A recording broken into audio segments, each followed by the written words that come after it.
नमस्कार मेरे प्यारे दोस्तों, मैं लालता मिश्रा।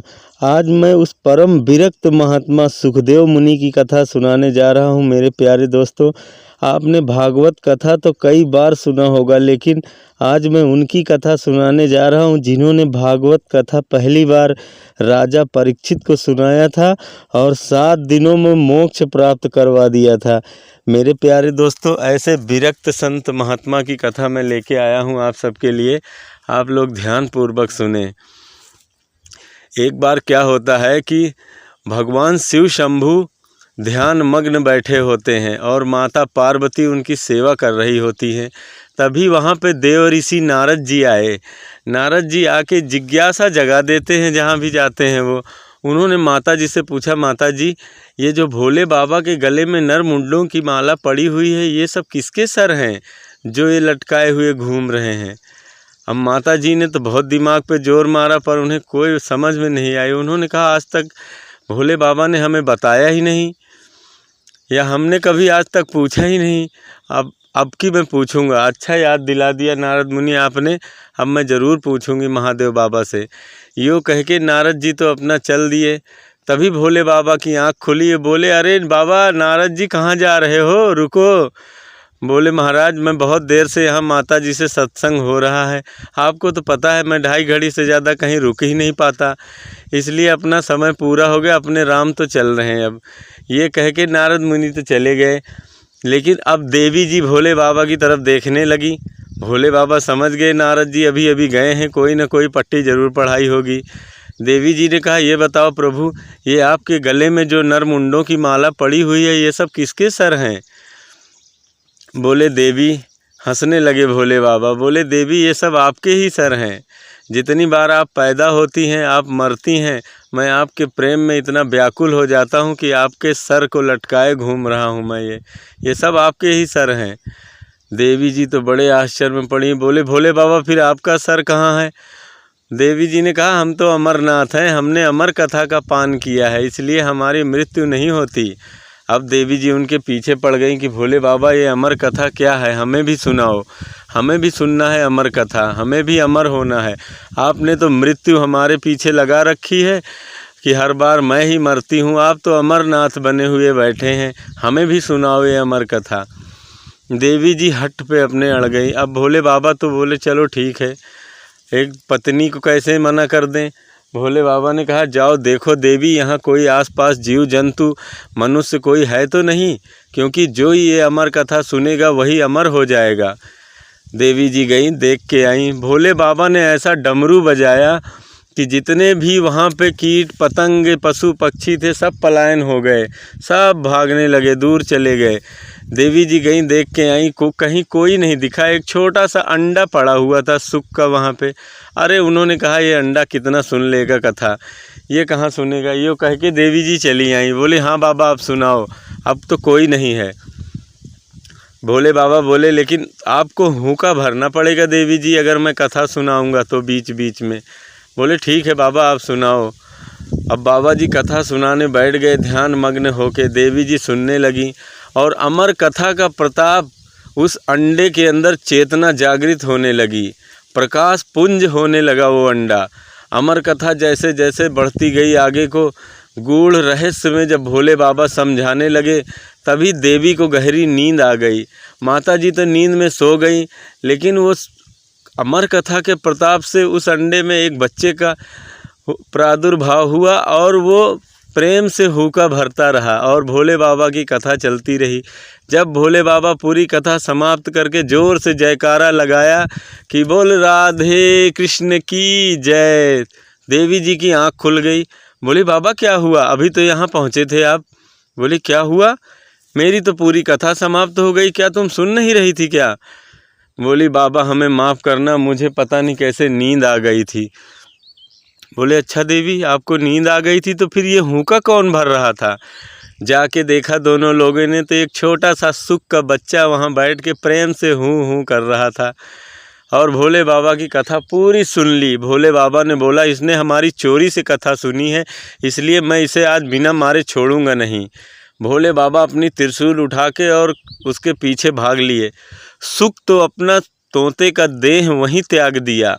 अमर कथा के प्रताप से उसके अंदर दिव्य शक्ति प्रकट हो गई और उसने उस तोते की देह वहीं छोड़ दी और बस भाग निकला। भोले बाबा भी पीछे पड़ गए कि कहाँ जाएगा, आज तो हम तुझे मारेंगे ज़रूर, तुमने चोरी से हमारी कथा सुनी है। इधर सुखदेव जी उड़ते हुए जा रहे थे तो उधर वेदव्यास की पत्नी नहा धो के अपने बाल सुखा रही थी। तभी उनको जमुआई आई, वसाई आई। जोर से उन्होंने अपना मुंह खोला जमुआई के लिए। तभी सुखदेव मुनि अपने सूक्ष्म शरीर के द्वारा प्रवेश कर गए देवी जी के गर्भ में। अब भोले बाबा बड़े चक्कर में पड़े कि अब क्या करें, अब हम इसको कैसे मारें। बोले कोई बात नहीं, तुम 9 महीने बाद तो निकलोगे, कभी न कभी तो बाहर निकलोगे, तब मैं मारूंगा तुमको। तभी वेद व्यास भगवान की नज़र पड़ी कि अरे महादेव बाबा हमारे द्वार पे। महादेव को देख के वेद व्यास जी दंडवत प्रणाम किए, बोले बैठो प्रभु, आसन ग्रहण करो। सेवा सत्कार किया, बोले बताओ कैसे पधारना हुआ हमारे दरवाजे पे। अरे बोले बाबा क्या बताऊँ, मेरी अमर कथा चुरा के आपके पत्नी के गर्भ में जाके बैठ गए सुखदेव जी, और जब तक मैं इन्हें मारूंगा नहीं, मैं छोड़ूंगा नहीं इनको आज। वेद व्यास जी ने समझाया कि हे प्रभु, आप तो दीनबंधु करुणा निधान हैं। यदि आप अमर कथा का महत्व ही क्या रह जाएगा अगर आप इसको मार देंगे तो।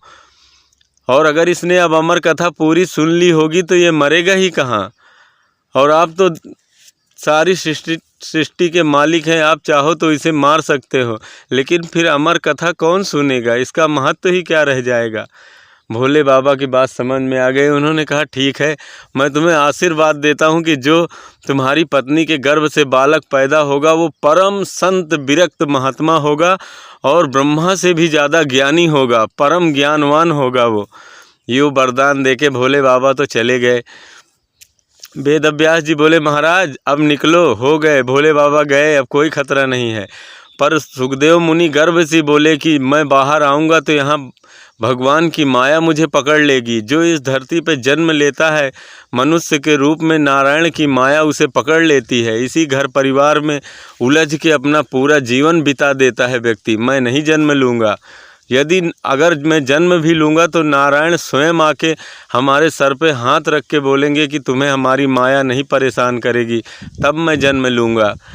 अब वेद व्यास बहुत परेशान हुए, नारायण की तपस्या में लग गए कि हे प्रभु आप जल्दी पधारो, मेरी पत्नी बहुत दुखी है, पीड़ा में है, ये कई वर्ष बीत गए, इसके गर्भ में बालक है, आके आप कृपया करके दया करें। नारायण प्रकट हुए और आशीर्वाद दिया सुखदेव मुनि को कि आप प्रेम से जन्म लें धरती पे, आपको हमारी माया नहीं छुएगी। अब तो सुखदेव मुनि प्रकट हो गए और प्रकट होकर उन्होंने न माँ को माँ कहा न बाप को बाप कहा, सीधा ऐसे नारा बेमार लेके जंगल की तरफ चले गए। सुखदेव मुनि को पुकारते रहे उनके पिताजी वेद व्यास कि बेटा बेटा बेटा। जंगल की ध्वनियाँ वापस लौट के आती थी वेद व्यास की तरफ, लेकिन सुखदेव मुनि मुड़ के और पलट के नहीं देखे, चलते चले गए हरि भजन करने के लिए। लेकिन जब वेद व्यास भगवान ने 18,000 श्लोकों का श्रीमद् भागवत ग्रंथ लिखा, तब उन्होंने अपने शिष्यों को एक एक 2-2 श्लोक याद करा दिया और बोले जाओ इन्हीं श्लोकों का गायन करो और घूमो गलियों गलियों में। 2 श्लोक याद करा दिया।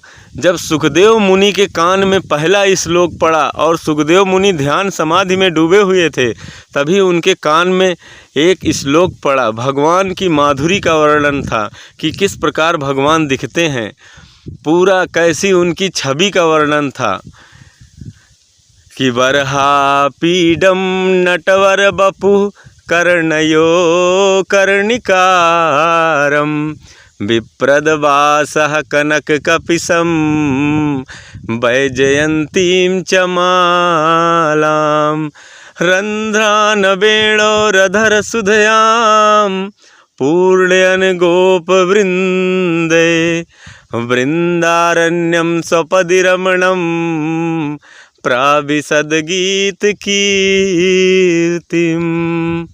भगवान की ऐसी छवि सुन के सुखदेव मुनि की समाधि टूट गई, उनकी आँख खुल गई कि एक बालक है और मोर मुकुट धारण किए, हाथ में बंसुरी बजाता हुआ परम सौंदर्य अलौकिक सुंदर का वर्णन सुन के सुखदेव मुनि की समाधि टूट गई।